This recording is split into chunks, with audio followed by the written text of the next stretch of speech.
Women's March. So I want to start off by explaining a little about why I want to have these talkbacks, which also ties into why I chose this season. This, even though it seems like a long time ago now that this season was chosen, this is the first of two plays in our Fuck the Election season, or Fuck the Election residency.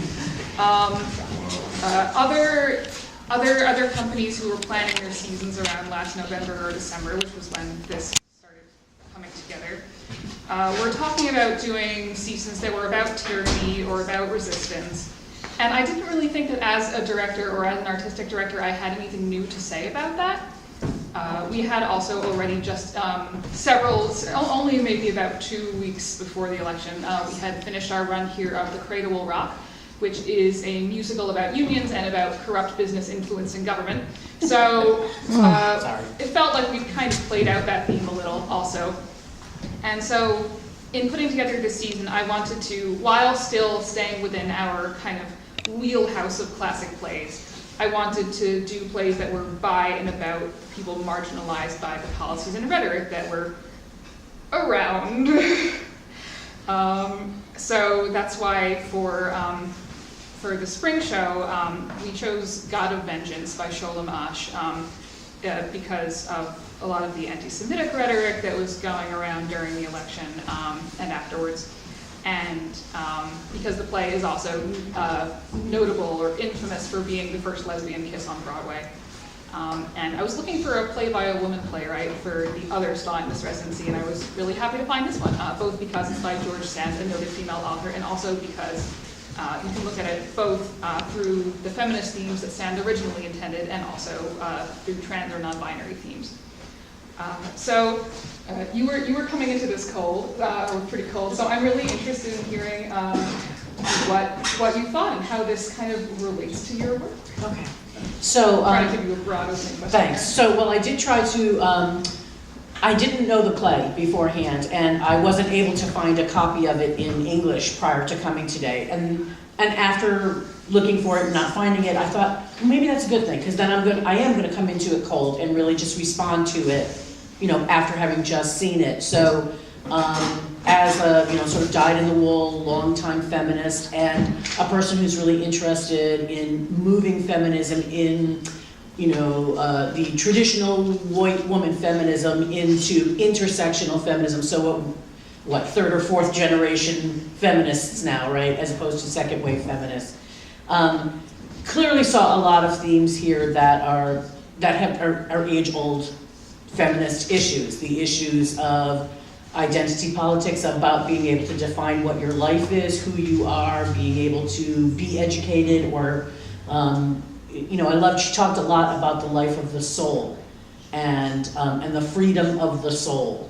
And clearly it was couched in a lot of Catholic metaphors because, of course, that was the period that the play was written in. Or even I would say, not to get off on a big tangent. I would say Christian or religious, but not Catholic. It's kind of, I ended up soft pedaling it a little in my cut because it doesn't really matter as much now, but Gabriel and Saul are both pretty anti-clerical, which is kind of liberal at the time. They are, but I think my feeling why I felt like it was because it kept talking about the soul. Sure. So all these references to angels, yeah. And this idea of we put this woman up on the pedestal only so we can degrade her later on. So or that she must be kept pure because she is too fragile for this world. That whole thing. So it was really interesting to see Gabriel knowing full well that this is a historical piece, and yet there's this real piece of her that is a modern woman by virtue of the fact that she has been educated and that she has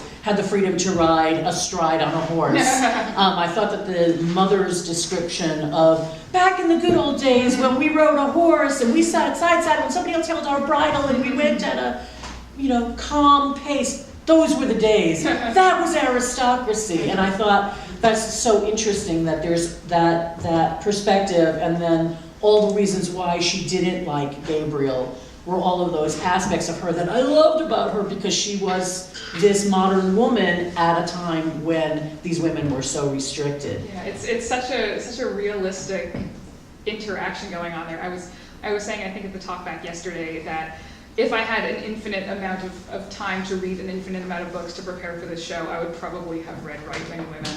I didn't because I don't have that kind of time, but... Well, I loved... Right-Wing Women by Andrea Morgan. It's basically what do you sacrifice in your own rights to get the power to control other women? Well, but I thought that the mother character was really interesting in the sense that even while she was screaming at her son about how jealous she is and angry she is, you really got the sense, when she talked about, right before she exited, when she talked about being a slave, and that sense of how small her world really is. And so when her son talks to her about, all women have this pride, and I'm thinking, that's not pride, that's sheer desperation to get the hell out of the house. You know what I mean? That's just this, that their world is so small. Yeah, that the sphere allowed women in those days was just so small. And so women really, and their whole lives were bound up in the men in their lives because they didn't control their own income and they didn't control their own decisions. And so if it wasn't the husband or the father, then it was the son. Right. So it immediately transferred, your husband dies and you're like, free, nope, now my son's in control of me. So just that sense of just how tiny the mother's world is. Mm-hmm. And even while she was being so angry and hateful about her daughter-in-law, that I had this really sense of overwhelming compassion for her because her life is so small. And all she really has is her son. And now, and that position. And now he's married some, we think penniless person, right? Or she thinks some penniless person. And her whole life is bound up in that. So I just saw a lot of themes that really rang consistent for me in terms of what feminist messaging and feminist struggles have been throughout women's lives in trying to be self-determining. Really, the ending's a real buzzkill. Very Shakespearean tragedy kind of ending there. And I just think it's such a sad commentary that the only way that this woman can survive is to be dead. I mean, that there is literally no place for her in the world. Yeah. Her thought before she thinks about committing suicide is, well, I'll just go and I'll live off by myself and I'll be a recluse and the only way that she is allowed to be a person is if she completely takes herself out of life. And so, yeah, that was kind of a buzzkill. I live in that. Excuse me, when did you say the play was written? 1839. Oh. Yeah. It was written in 1839. It was not produced at the time due to essentially inter-theater politics, inter-writer politics. Sand had written another play around the same time, which completely bombed because essentially she didn't hire the crowd of people to cheer her on like you were supposed to do. Meanwhile, her literary rivals had hired the crowd of people to boo her like was traditional. So her other play completely bombed. Gabriel was never produced, and it wasn't translated to English until the 90s. There are now 2 English translations, the one that we use and one that I think was written around maybe the early 2000s.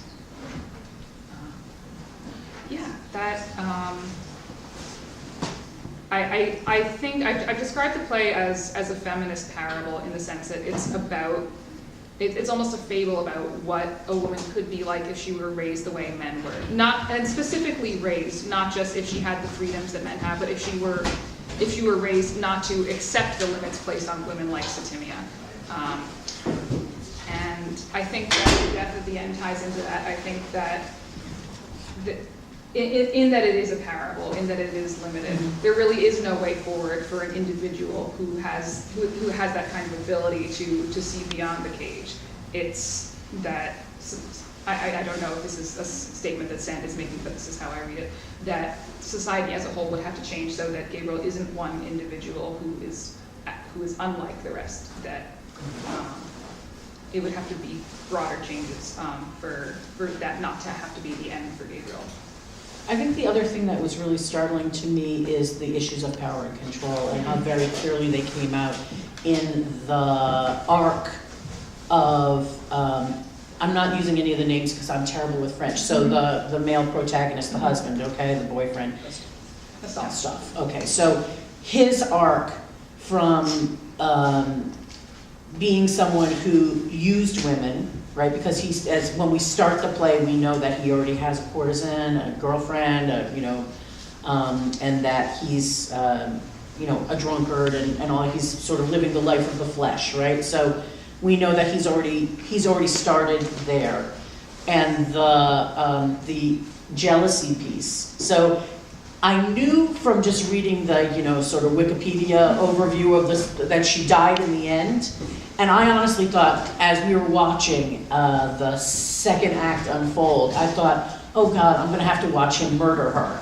And I think there's a lot of misdirection in that direction, and I really appreciate that. And I think it could have easily gone there. Yes. I mean, I could have easily seen the ending go there, because his inability to have this complete control over her,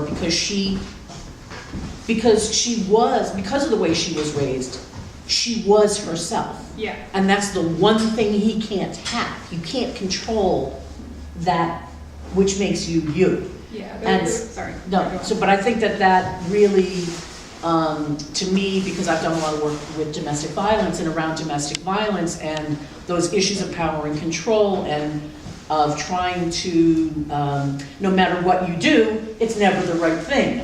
For 3 months I'm gonna do this, and then I'll do that, and no matter what I do, it's never the right thing, and the more I give you, then the more you demand. And so that for me was really triggering in terms of, oh wow, I've heard that before. I've heard that from domestic violence victims who have talked about their abusers and their inability to satisfy the needs of that abuser, because it's not about, wear this dress or do this. It's about, I need to control you, and I'm losing control of you. And the more I have of you, the less of that thing, that intangible thing that I want to hold in my hands.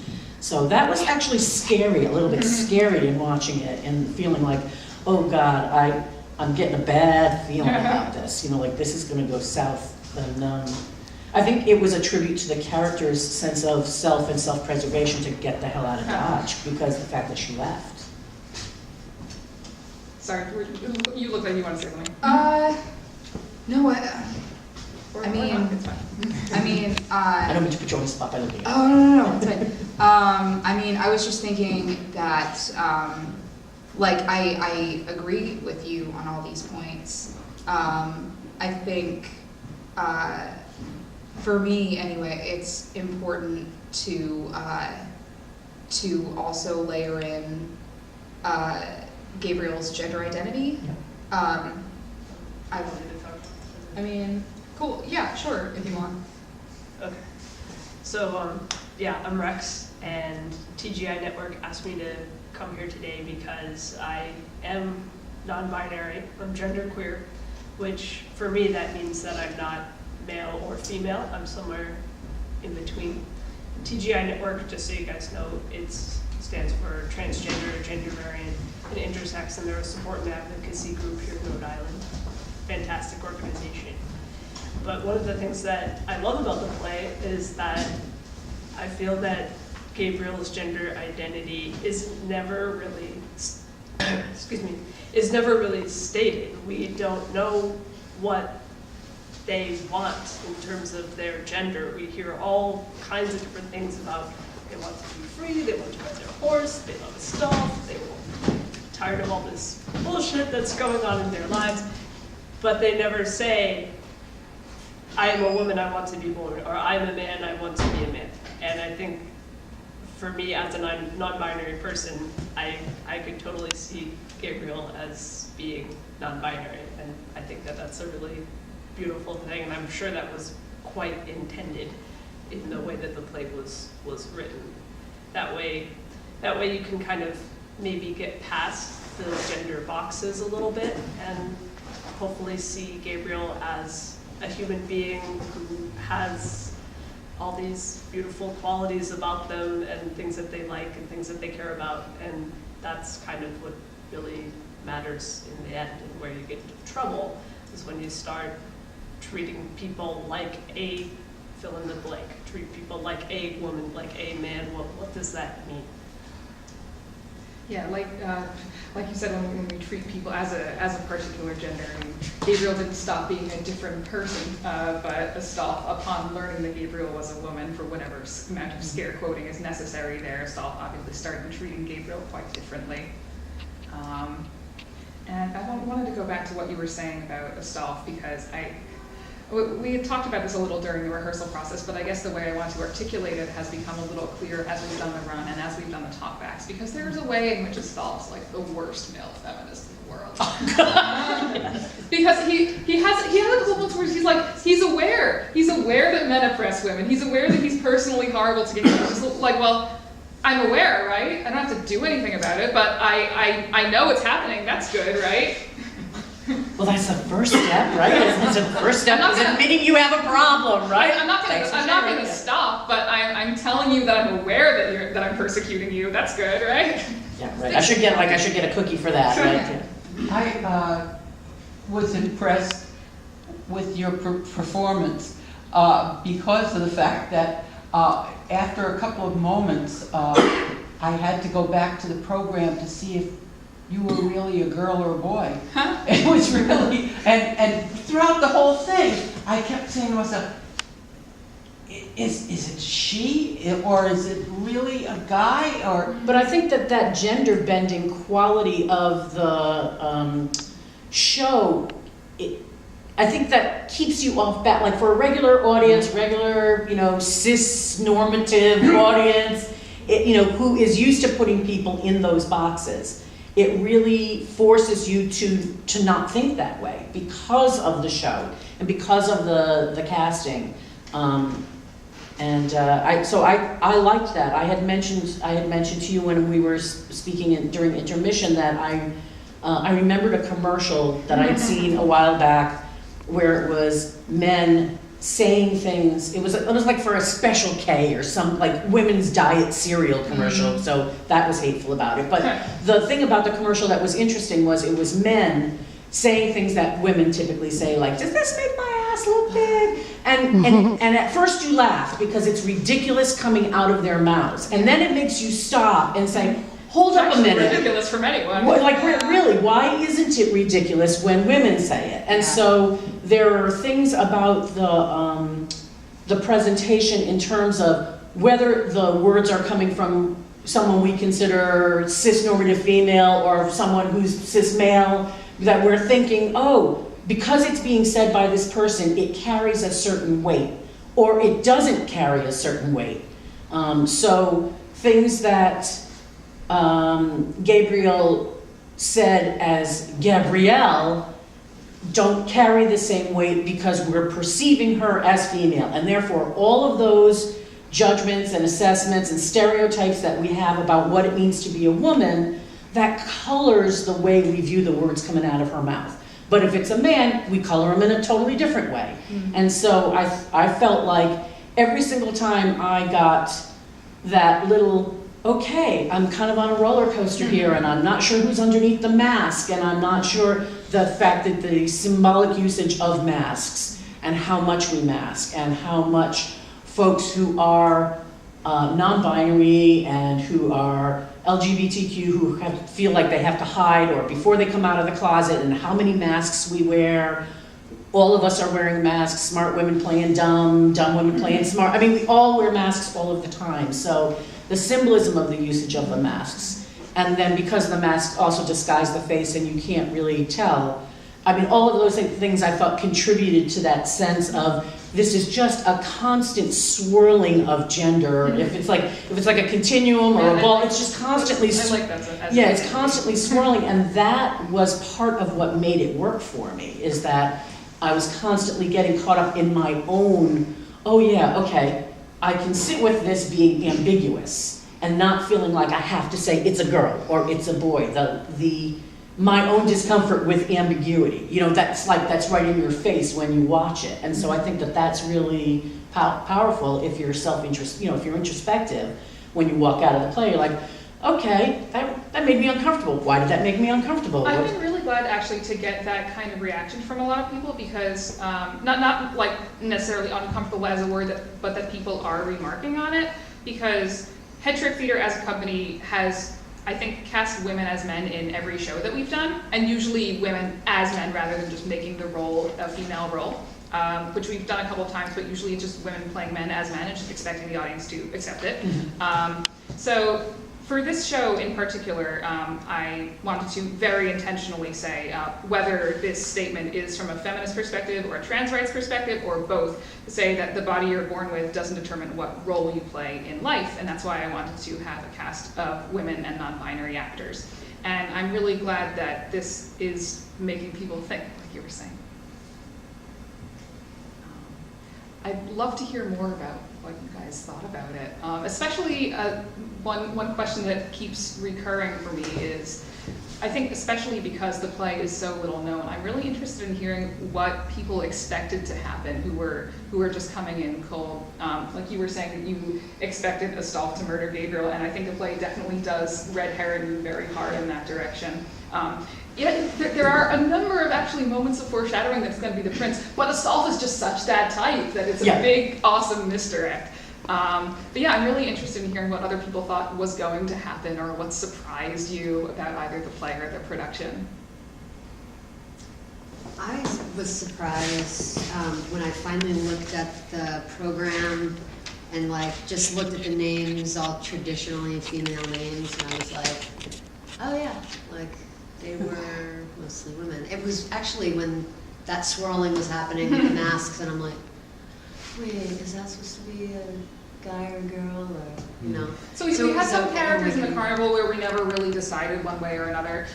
We did also have one character in the carnival who was explicitly a woman dressing as a man. The equestrian in the red jacket and the top hat. The party goer was female, even if the character was male. But yeah, I think for some of them we didn't necessarily decide. I don't know about your cat, Amy. I don't think the cat thinks of itself as being a particular gender. We don't have a concept of gender. So, Good to see you again. hello again. I mentioned this last time, but I'll say it again now that there's actually a larger audience here. I was very pleased with, and this goes to some of the things that Rex was saying, how messy this play was with the concepts of gender and the concepts of identity. Coming in, I expected something that was very much kind of a straight line. This person is one thing, but was born a different thing, and is fighting this the whole time. And to see Gabriel go back and forth, oh, you know, I want to ride my horse. Oh, I'm in love with Astolph. Oh, I'm doing... It's much more real, it's much more well-rounded, and it's much... Again, I keep coming back to the word messy. And I know in my own journey in life, things are never quite cut and dry, and seeing that reflected in this production was very exciting, validating. It's definitely not linear. There are always so many other things pulling in people. Like, I mean, the people in the cast have already heard me say this a billion times, as has Rex, but I like that it's not just about the gendered component of identity or that dimension upon which we conceive ourselves. The whole plot is essentially Gabriel trying to figure out, can I continue to conceive of myself as a man, and can I continue to conceive of myself as an ethical person? There's all sorts of other forces pulling people in different directions at the same time. It's not linear, like you said.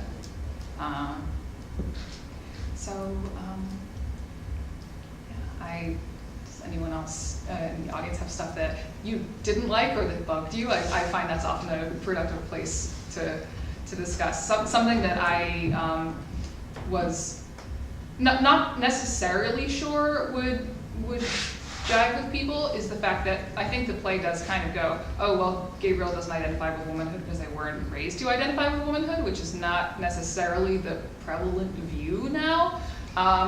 So I'm glad to hear that this play has resonated with people. And yeah, I think there are a lot of ways in which it's very modern. The pronoun argument between Neve and Astolph really struck me when I read it. Yes. Yeah, that really caught me because there is that big discussion now, and about you know, can you call me by what I wish to be called, Yeah. you know, and that back and forth, and there was some real tension there about that.